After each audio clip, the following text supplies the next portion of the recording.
How's it going, everyone? This is episode 23 of the Orange Thumbstick Podcast. Thank you as always for tuning in and listening, and if you're already a subscriber, thank you very much for that. If not, please give us a subscribe and give us a like on YouTube as well if you're listening on there. As always, I am joined by Mr. Bobby Fales. How are you, sir? I'm not too bad. How about yourself? Yes, I'm very well. And yes, and of course, Mr. Agrius Rage Russ. How are you? A little bit under the weather, mate, but I'll make it. It's not man flu yet. Are you all dosed up? No, I'm not all dosed up. Wish I was. You offering? Oh. Am I what? Are you offering? I ain't got nothing. Oh. I've probably got a couple of soothers that are stuck to the corner of my pocket in my jacket, but Isn't that it? I don't know if you want them. No. I'll take them, mate, if you're offering. Well, no, you're all right. I'm not talking to you anyway. After what you was just doing on the bloody schedule. You see, Nick?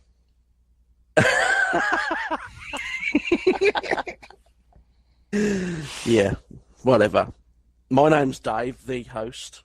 I am the host, remember. Yeah, the host. Don't forget that. The host, the only one, despite episode 21, where there was a bit of a glitch in the Matrix. I'm going to put a poll up, mate. Put a poll up, I'll win. I'll win all day long, no problem. Anyway, let's get a crack on. Wonderful. So, what have you been playing? Bobby, I'll start with you. What have you been playing? I've been playing quite a few games this week. I played the Darwin Project. I've also played TOT Isle of Man, the Council, a bit more Red Dead Redemption, Pure Farming 2018, just fresh off a stream of that. So I've played a few. Very nice. I actually watched your preview video of the Darwin Project, and I've got to say, Bob, you were absolutely shite. I was really bad. We were jumping that game, right? And Russ was just whacking out kills left, right, and centre. And it was literally like the second game I'd played of it. So I was running around still like thinking, right, how do I get to Russ so you can see it on camera? And it just didn't work, and I died. And then luckily we got to see it from Russ's perspective, so you got to actually see how you should play the game. What you should have done was just died straight away. I should have just recorded it, shouldn't I? And gone, yeah, basically, Russ should have recorded it. We're both sitting playing the game, and I was like, I'm gonna jump in the game, and I hit search, and I was like, Russ, I'm in your lobby, and he was like, hit record. So I like quickly hit record, and just went for it, and that's why the audio was all over the shop. But in reality, he should have probably hit record because he knew what he was doing. Russ, apart from playing the Darwin Project, what else have you been on? Train Sim. I've been on that a little bit. Review. I'm writing it tomorrow. The review for that, so the review should be up by the time this podcast is up. If not, it will be just after. TT Isle of Man. Been playing that a bit. Really, really nice game. That in first person. It's I called it when we was having a chat about it. Wasn't we, Bob? I called it the dirt of motorbike games. Oh, that's quite a statement. Yeah. How tricky Dirt was. Not Dirt 4, but Dirt, the one before it. Dirt Rally. The Dirt Rally, was it? Just Dirt Rally? Or Dirt, whichever way you want to say it. Yeah, the one that was really, really tricky. Rally. It's, yeah. The one that I videoed. Yeah, another game you shouldn't have videoed. Yeah. Another game I shouldn't have videoed, yeah. That was actually an entertaining video. It was. So yeah, I've been playing that, and a bit of Pure Farming today as well. I've just, as we speak, probably about an hour ago, put a video up for that on YouTube. YouTube, excellent, wonderful. I've been playing some Scribblenauts Showdown. So you have. So my review for that should be up. I've played some of that as well. I did miss it off my list. Yeah, yeah, should be up by the end of this week. A couple of days after the podcast goes live. But I'm enjoying it so far. It's an interesting take on the Scribblenauts sort of franchise, and yeah, I'm enjoying it so far. Few things I want to go through this week, with the main one being a real surprising piece of news, really, because I didn't see this one coming. I saw it probably, I'd say 2 or 3 weeks ago, and I thought it was actually a pricing error. But State of Decay 2 has actually been given its official release date now, which is the 22nd of May this year, and also it's been given a price, digital and retail, at $24.99. Now, Russ, I'll start with you.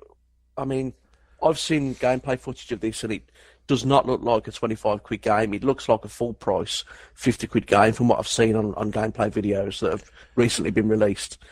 What's your thinking behind this pricing structure? I have thought about it a bit, and I don't know whether it's been put into a similar bracket as PUBG, not in a sense of the same genre.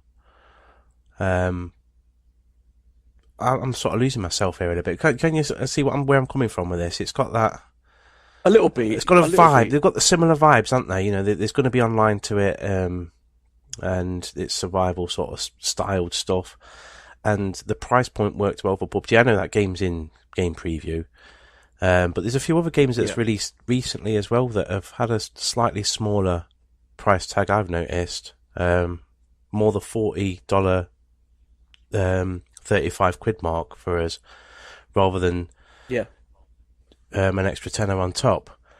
And I just wonder if it's just a bit of a marketing thing to get. You think a 25 quid game, it's a buy all day long, and a game as good as they call it Sea of Thieves then, State of Decay, because it's got a cult following already, the original one, and with the new one having multiplayer, it's only going to entice more and more people to buy it. And maybe that's what it is. It's just a marketing. I know people have said, "Oh, it's 25 quid. That's going to be crap." You can't judge a game by its price tag. You really can't. No. Is there PvP in it though? Because I thought it was only co-op. I don't think there is PvP. That's where I was sort of getting tied with comparing it with PUBG, because I don't think it's just co-op sort of stuff. I don't think there is PvP in it. I haven't truly followed it. Well, I just meant the whole open world sort of going around. I know where you're going with picking up stuff. I know where you're going with that. Yeah, I know where you go. I know where you was trying to go with that, and I kind of agree. Bobby, what about you, mate? What do you think's their thought process behind this? I mean, I've got my opinion and my theory, but I wanted to hear yours, really, from both of you. So, Bobby, what about you? What do you make of it? Well, if you look at the general response from most gamers nowadays, it's that games are priced too high. Games that are coming out for reasonable prices have X amount of add-ons, so to speak, that you have to buy. And I think that State of Decay 2, if it is good, is what we are all hoping it's going to be. If it's going to be that good, then everybody should take note. Every developer out there should take note and fall in line. Hopefully, we all know that's not going to happen. But £25, I mean, I remember back in the days when I worked at a game shop that's no longer with us, and I remember Xbox 360 games were £35 on release. I think it was Forza. I keep saying Forza, but we say Forza. Forza 3 or Forza 4 it was $36.99 or something on release. And I remember thinking that was pricey for a game back then, because it was closer to the £40 mark rather than the 30. And I remember the original Bioshock. The original Bioshock released at $34.99 in GameStation. I remember that. Yep. So £25 fantastic. Yeah. $22.50 at my local game shop. $22.50. £22.49 if you pre-order it. Yeah, there is some pricing sort of coming out at retail that's slightly cheaper than 25. But what I'm getting from this is, I mean, anybody that's seen any gameplay footage from other websites that have had the privilege of playing it so early, it looks like a really, really good game. It looks everything that the first one kind of wasn't. Now, I've got a bit of a soft spot for the first game, as glitchy and as buggy as it was, and it ran like a turd, to be honest, but the fun aspect was there of the game. everything that they needed addressing from that first game looks like it's been addressed in the second one. So your online co-op, for example, a bigger, bolder world, and more things to do, visually better, and a lot smoother. And when the price got released for this and got announced, the first thing I thought was they're doing this because it's going to be microtransaction heavy. It turns out the developers have come out and said there are going to be 0 microtransactions in this game, which is astonishing, because this is effectively what was originally a AA title in State of Decay from that Summer of Arcade sort of generation.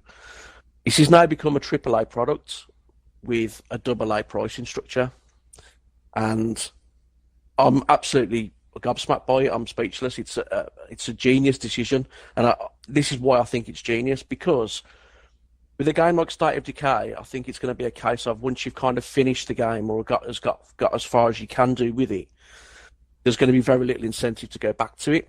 So everybody in their minds are going to be going, I'm going to pay $7.99 for Game Pass to play that. Now what that does is if there's nothing else on Game Pass that anybody's really interested in, they'll pay that $7.99 and they'll think, do you know what? The game itself is only 25 quid. I'm going to buy that. So with those Game Pass subscriptions and with a game at an appealing price point, it's going to urge people to buy it no matter what, whether it's on Game Pass or whether it's on digital or disc. Does that make sense? Yeah. So it's a bit of a double whammy, really. They're going to get revenue from Game Pass. Without a doubt, they're going to get revenue from that side. But they've made the price so appealing that anybody who actually thinks the game is even just okay, at 25 quid, it's going to be appealing to them. Oh, do you know what? For 25 quid, I'm just going to buy that. That's the strategy I think they're going down. With Sea of Thieves, will they do that? No, because I think the Sea of Thieves will have more longevity to it. It's going to be a games as a service model. It's going to be ever evolving, ever sort of being added to. And with State of Decay, there's a couple of pieces of DLC coming, but that's it really. So I think it's a clever strategy, and I think everyone's going to be pleasantly surprised by how good it is. Have you guys seen any gameplay videos of it? Have you checked it out on YouTube? Not recently, but I have seen some, yeah. Yeah. It looks good, doesn't it? It looks better than what I saw at E3, I enjoyed the first. I was a bit underwhelmed. I really enjoyed the first game. I played it quite a lot, and I was gutted because the original was meant to have multiplayer once upon a time, but they couldn't do it. They had lots of issues with that game engine. So yeah, to see like you said there, going from an indie Summer of Arcade game to an Ion AAA game is quite good. Yeah. Yep. And they've moved on from the old engine they were using. I can't remember what it was now, but they've moved on to Unreal 4. Yeah. So the things that maybe they wanted to achieve in, the first game, they've been able to in this one. It's almost like, who were the guys that did Dead Island and then did Dying Light? Was it Techland? Techland, yeah. Yeah, it was Techland, yes. I believe that Dying Light was actually the game they wanted from Dead Island. But that was more or less what was said, yeah. Yeah, because of technical restrictions, they couldn't do it. And I think this is the same with State of Decay too. Yeah. I think this is probably the true vision of what the devs wanted to do and weren't able to do it because of technical restrictions last time. But I'm dead excited. The more I see of this now, the more I really want to jump into it. And I think all three of us had a discussion, didn't we, that no matter what, we all wanted to jump in and sort of have a go and get in together, maybe do a stream. So yeah, looking forward to that. And no microtransactions, which is great. Moving on to this is interesting because we called this last year Crash Bandicoot and Sane Trilogy. Originally a PlayStation 4 exclusive, is now coming to Xbox One on the 10th of July. A little bit later than what we predicted because we said Christmas, didn't we? And can I say, we did. That guy that argued with you on Twitter about it needs to go and eat his own hat. Do you know, I've forgotten about that, Russ. I've forgotten about that geezer arguing. You're going to find that. You're going to find that tweet, aren't you? Damn right I am. Are you joking? Of course I am. I'm going to go through the archives. But for anybody that doesn't know, basically I had some clever dick when I basically said I've got a feeling this is going to happen, saying to me, oh no, it's never going to happen. PlayStation 4 games never come to Xbox One. They're exclusive to the PlayStation. Blah blah blah. And then he made the most ridiculous comment and said, Naughty Dog are a PlayStation studio. But little did he know that Naughty Dog had really nothing to do with this remaster. It was done by somebody else completely. And it was actually published by Activision, I believe. Is that correct? It's Activision doing the IP now, yeah. Exactly. So Activision aren't going to limit themselves to one console. No. Because not only is this coming out for the Xbox One, it's coming out for the Switch as well. And PC for the first time ever. Crash Bandicoot is going to be on the PC. Yes. PC. Yeah. PC as well. That's news to me, that one. Yeah. So, Mr. Twitter man, whose name I can't remember, up yours, middle finger on show. Thank you very much. I'm great. Can I just say that this podcast is turning out to be quite some what's the word I'm looking for? A bit of a seeing into the future. Come on, help me out with words here, boys. IML. We are predicting. That's it. Yeah. We are predicting quite a lot. Crystal ball. Mystic Megs of Xbox. The Orange Crystal Ball podcast. Brought to you by Septic Peg. Yes. Do you remember Septic Peg? I remember Septic Peg, yeah. I do. I don't. Bobby don't. Bless him. He doesn't, no.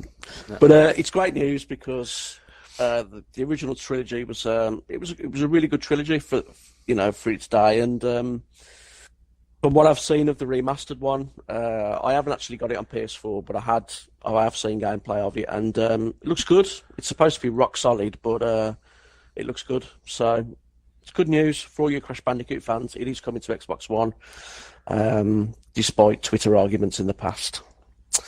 And another couple of announcements. This is a bit of a bore fest for me, but I'll let Bobby go on about this because I'm no doubt he'll get excited being the fan that he is. So it's Treyarch's turn this year for Call of Duty, and they have decided to go back to the Black Ops license, the Black Ops story, whatever you want to call it, I suppose. So Black Ops 4 is going to be the next COD game. Bobby, you're the COD man. What do you make of this? Do you think it's a good move, or do you think they should have freshened it up? See, my favourite Call of Duty, apart from 4, was Black Ops series.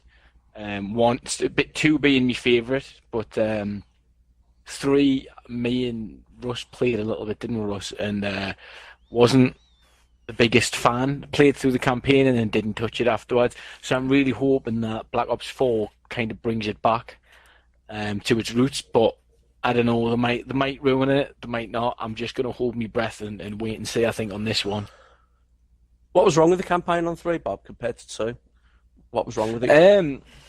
It was too futuristic. I mean, they had them, I can't remember what they were called, but there were these like things that came along the floor that would attack you and stuff, and with Black Ops, from what I've remembered in the past, it was all just like running and gunning, and now it was all like future stuff, and it wasn't for me.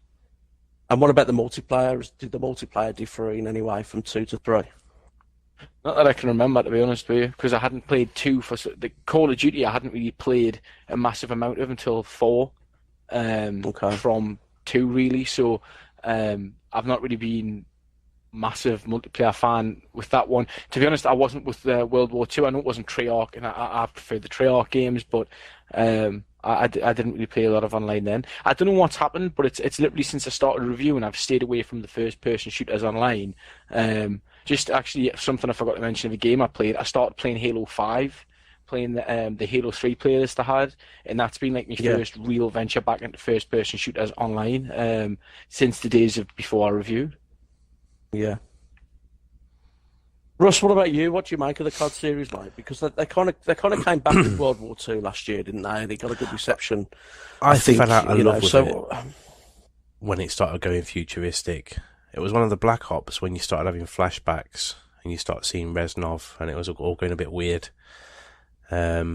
Even the zombies. I mean, zombies was weird enough as it is, as it's zombies. But when they started going all space monkeys and stuff, I was like, "What's going on with this?" And it lost its way. I lost interest in it, and even I was looking forward to getting my hands on World War II, and I still haven't played it properly. I haven't got the time of day to sit and play it. I don't feel that excited to play it anymore. I think I've just completely lost all passion for the series now. I don't think I'll ever get it back, to be honest. Well, there's a friend of mine, very good friend of mine, who used to every Christmas Day he used to buy a Call of Duty game, and it used to be his Christmas Day campaign because they were so short. They were like 4, 5, 6 hours. Yeah. He used to have his Christmas dinner, and he'd just go off on his own while everyone was having a kip or whatever they were doing, and he'd make it his Christmas Day sort of like campaign, and he'd go from start to finish every Christmas Day. And he actually said to me that I think it was Infinite Warfare. When he started playing that was it. It almost broke his streak because as soon as he started playing that campaign, he was like, "I'm done with COD," and he then had to find a new Christmas Day campaign. But that just says to me that a lot of people have kind of lost the love and lost the interest for Call of Duty campaigns because the multiplayer has been so big. You know, I think they tried to get it back last year, kind of did, but I think with that fresh approach last year, with Treyarch going back to the Black Ops, it's kind of going back to the same old sort of this again kind of thing, you know. Yeah. Be interesting because we haven't had a Battlefield game announced for this year yet, have we? We don't even really know what's going on with that yet. No. Whether they're going to stick to a World War One theme again, or whether they're going to go to World War Two or whatever. It's I don't know. I think they need to finish the Black Ops side of things now, and Treyarch needs to come up with something new. You know, Infinity Ward did that. I mean, Ghosts was terrible, but at least they tried to get away from the Modern Warfare side of things. And I think Treyarch needs to do the same. But anyway, Black Ops 4, that's going to be this year's Call of Duty game. But the next bit I'm really interested in because I really, really enjoyed the first one, and I know you guys did as well. The Division 2 has been announced. There isn't too much yet about what's going to be involved, but the developers have been open and saying that they made some mistakes with the first game. They weren't as clued up as what they are now, and they feel like they're in a better place going into development of number 2. Russ, I'll start with you this time. What do you want to see from the Division 2 going forward in terms of features and the game itself? There's just a bit of bias here because it's one of my favourite genres, but I'd like to see more survival elements in the game. Okay. Managing resources, kind of thing, managing resources, and just I don't know about thirst and hunger and that sort of stuff, but just a little bit more survivally than what it was. It felt a bit, just trying to put my finger on it. That sort of roguish in a way. You know, you're going around the streets and enemies would spawn, and then you go. It felt a bit hodgepodge. I liked going into the zone in the centre. I can't remember what the name of it is now. I've looked myself. The Dark Zone. Wasn't it? Yeah. I like going in there. Yeah. I like that whole, you know, watching your back because other players can get you at any time sort of thing. I really enjoyed going in there. But when you're just out and about doing the normal mission stuff, I don't know. It started to feel a bit samey after a while. Yeah. Yeah, I think the end game was a little bit stale. I played it all the way to the level cap, and the end game wasn't great. And I felt that the Dark Zone was probably the main issue of what was wrong with the game, because there were so many cheaters in the Dark Zone, so many people spamming stuff. It wasn't enjoyable. I didn't find the Dark Zone enjoyable anyway. But then they started to expand on the end game of the main sort of campaign and everything, and things got better. And even now, the game, I actually jumped in not so long ago, and it's really, really good. They've done a lot of balancing and everything. So it has improved. But what about you, Bob? What do you want to see from number 2? Do you want to see anything added that you think was needed from the first one, or do you want to see them expand on something from the first game? Personally, I really enjoyed the game, but I a bit like you, Dave. I wasn't the biggest fan of the Dark Zone. Whenever I went in, my level wasn't the highest, so I just kept getting owned, and people would take libs. Like when you're sitting at the point to get out of it, the evac point or something. Yeah. Or was it an evac point, or was it a drop or something like that? But everyone would just take libs on me for some reason. So I didn't really like that, but I really like the cooperative end of it, because I'm a sucker for co-op games. So I really enjoyed that. I think Russ is right in what he's saying. It felt roguelike, and when I was playing it at times, I used to have to like sit and realise that it isn't like a survival game, even though it kind of when you'd look at it, you would think it would be. I do hope that they bring some slight survival elements, but I don't want them to ruin it like other games that have recently came out that have kind of ruined themselves with survival elements. It was repetitive, so I would like them to maybe take out.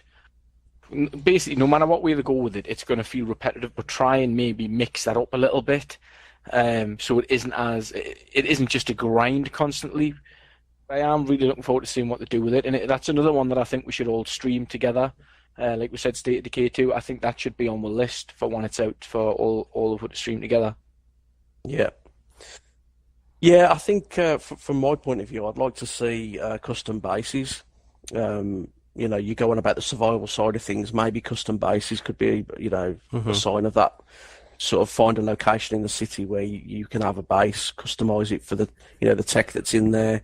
Bigger weapon chests as you progress to store different weapons in and everything else. And yeah, just a mixture of missions really. All the missions were kind of, fetch this, deliver that. Kill this guy, kill that guy. There was no real variety. There was difficulty caps and everything. The story for me didn't really stick either. I'm trying to think now. I can't even remember the story for the game. There was missions based around a main story, wasn't there? It was the epidemic from Black Friday, wasn't it? The virus from Black Friday that spread and basically ended everybody and whatever else. And it was. Yeah, I know what you're saying. It was neither here or there, was it? It didn't quite know what it was to start with. No. And I think Massive Games tried a little bit too much to focus on the loot, but again didn't sort of nail that properly. So I think there needs to be a little bit more balance, in my opinion, for number 2, and a little bit more variety. And like you guys both quite rightly said, a little bit more of a survival aspect in terms of resources. But I'm really looking forward to it. The first one had its flaws, but I still really, really enjoyed it. I still have it now, and I still like to jump in every now and again. And I think they've done such a good job with it progressively going forward, and they've committed to it as well. So if they can sort of take that commitment into the development of number 2, I think we've got a great game on our hands. Once it eventually releases. But Russ, going back to State of Decay 2, you're going about the survival sort of side of Division. Going back to State of Decay 2, there's actually that incorporated. I don't know if you know this, but you have to collect materials and everything to build your shelters, then you sort of build your communities, and then you've also got to get food and water for them as well. Yeah, it's like the first one. Keep them on side. So So maybe that could incorporate that side. That was the first thing that popped into my head when I said make the Division 2 more survivally, and first thing in my head was, but we're going to have State of Decay 2. It don't want to be copying the same formula as that, but it needs it needs something extra inside that game to. Because all I was saying, I can't remember the story. It never really stuck. There was no defining moments from the story that made me think, it's really getting me into it. And all I can really remember was exactly what you mean. Running around bleak streets of New York, shooting random enemies that were spawning out of buildings. That's all I can remember from the Division. Yeah. The only mission that I can remember is, I think it was the first one where you run up some escalators at the start. That's all I can think of in my head, is running up some escalators. Yeah. That's right, yeah. That was in the hospital, I believe. Yep. That's the very first mission in the hospital. Yeah. It looked beautiful as well. It was one of the very few games that actually looked like it did at E3. Yeah. When Ubisoft went through that sort of period of, rendering everything and, turning everything up that they shouldn't have done really. But yeah, beautiful looking game. So high hopes for that. Anyway, I'm really chuffed that they've decided to release a sequel. Looking forward to that. Probably going to be a 2019 game, I would have thought. But no doubt we'll hear more at E3. You're making a bet, Bobby? No, I'm saying this one. I know not to make bets anymore. In saying that, though, if Anthem comes out 2019, which I would imagine will be a kind of similar formula to sort of Division / Destiny, are Ubisoft really going to want to go against that? True. Be an interesting one to see. Well, with it being Anthem being like a new IP, I can't imagine that it'd be quaking in the boots too much. But it's BioWare and AI combined, mate. I know, but the division is like it's kind of made itself already. Do you know what I mean? Kind Name of, alone's going to sell. So Yeah. Yeah, it'll be interesting. We shall see. Wonderful. Right. Bobby, have you checked your watch? I've got to check the time, Dave. What time is it? It's time for Bobby Fails presents Something for the Weekend. This week in Something for the Weekend, we're going to take a look at Darwin Project. It was released into the Xbox Game Preview program on the 9th of March. Yes, that's right, 9th of March, 2018. Priced at £12.49, which is $14.99 or €14.99. It is another Battle Royale style game, but it has a few differences to it. You can customize what traps you have when you're out there. You can customize what arrows you use with your weapons, things like that. And there is also, alongside the standard mode, which is 10-player game mode, there is also director mode where you go in and get to control what's happening, so you get to shut down certain zones. I think off the top of my head there is 7 or 8 zones, so you get to shut them down to put everyone together into a single one. You can heal certain people, you can put you can help them when they're cold, because it does have survival elements for when you're cold. You have to build a fire to warm yourself up, things like that. It's really, really, really enjoyable, and it's a really good laugh. They've only got single player at the moment, and they are bringing duos out a little bit later. I don't have a date for that by any means, but it's definitely worth checking out, especially at £12.50. That's pennies. That's pocket change for a game nowadays. Me and Russ have done a video for it. If you're going to watch it, it's probably worth skipping past the first few minutes where I just walk around aimlessly and get to the point where Russ starts kicking everyone all over. But yeah, check it out. That's my pick for Something for the Weekend. Wonderful. Thank you, Bobby. When you say single player, you mean solo? Is it just solo only? Solo mode, yeah. So it's 10v10. Yes, solo at the moment. But Right, it is still okay. fantastic. Oh, he had to get it in, didn't he? He had to get Sorry, the F-bomb mate. in. Had to. What you're playing at? It's supposed to be an F-bomb free show this week, and you go Nah, I had to get it in. just Had to like get your it in, preview sorry, mate. video for the Darwin Project. You ruined it.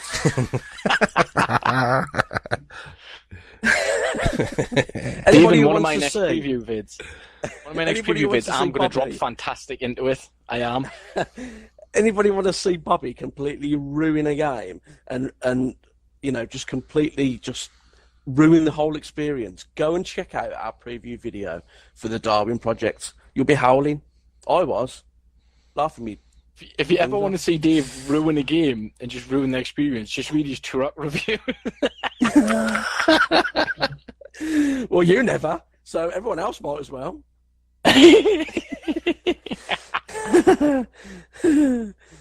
Oh, what do you like, eh? Russ, would you like to plug the website, social media, and video channels, please? Yep, you can head over to our website to check out the latest news, reviews, giveaways too. I haven't got any at the minute, but there will be some more going up soon enough on there. That is xboxgamerreviews.com. You can follow us on Twitter at Xbox_GR. Facebook too, that's facebook.com/XboxGamerReviews. And of course, all our videos over on YouTube. That's youtube.com/XboxGamerReviews.com. Wonderful. I think that wraps it up for this week. I think we're all off to laugh uncontrollably at Bobby's failures in the Darwin Project. And we will catch you next week. Thanks ever so much for tuning in, everyone. We'll see you next time. Ta-da. Ta-da.